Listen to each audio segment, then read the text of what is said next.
Okay, I'm going to move on now to practice problem number 2. This is slightly longer and involves two simple statements. So number 2 here, right?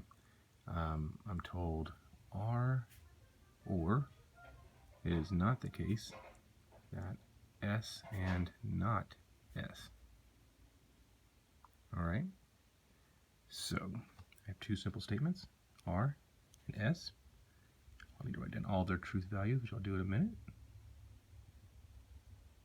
And then I'm going to need to write down my complex statement here, R or it is not the case that S and not S.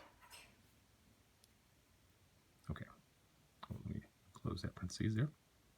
All right, now R can be true or false, so true, true, false, false, and then true, false, true, false, in the now familiar way.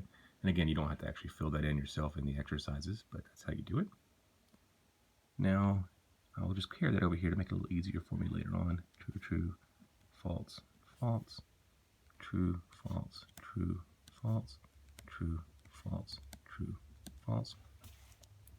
Okay. So now I need to figure out where to start. Here I have a choice between the disjunction and the tilde, but I also have this complex statement in parentheses here, and I want to start within the parentheses. And I'll figure this out first, then I'll have my choice between the or the tilde, and again, I'll always go with tilde first there. So I'm just going to work in that order. I'm going to start within the parentheses, and within the parentheses, again, I have a choice between the dot. You can probably barely see it there. There it is. The dot and the tilde, and I'll start with the tilde as always. All right. So again, the tilde is going to get the opposite value of whatever's to the right of it. So false, true, false, true.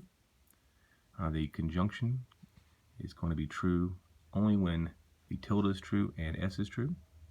So it's going to be false here, false here, false here, and false here. That's not surprising. This says S is true and S is not true, so that's never going to be the case. It's always false. That part right there is a self-contradiction, but that's not our whole statement, so we'll get back to that. What that does mean, though, is that now that I'm working outside the parentheses, I'm done there, right? That's the value of the statement within the parentheses. Now that I'm working outside here, I have to either go with the wedge, the disjunction there, or the tilde. Again, you always go with tilde when you have a choice between two operators like that. So I'll go with the tilde, and remember, it's going to have the opposite of the value of what's inside the parentheses. What's inside the parentheses is always false, so this is going to be always true.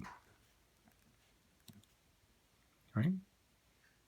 Now, I can get to my main operator, the wedge. It's the main one because it's the last one. So what truth value does it have? Well, it's going to be true whenever R is true or whenever the tilde is true. The tilde is always true, so it's always true. Doesn't really matter what R says. All right? That's my main operator. And again, it's always true, so this is a tautology. It's always true. There's the whole thing. Hope that helps.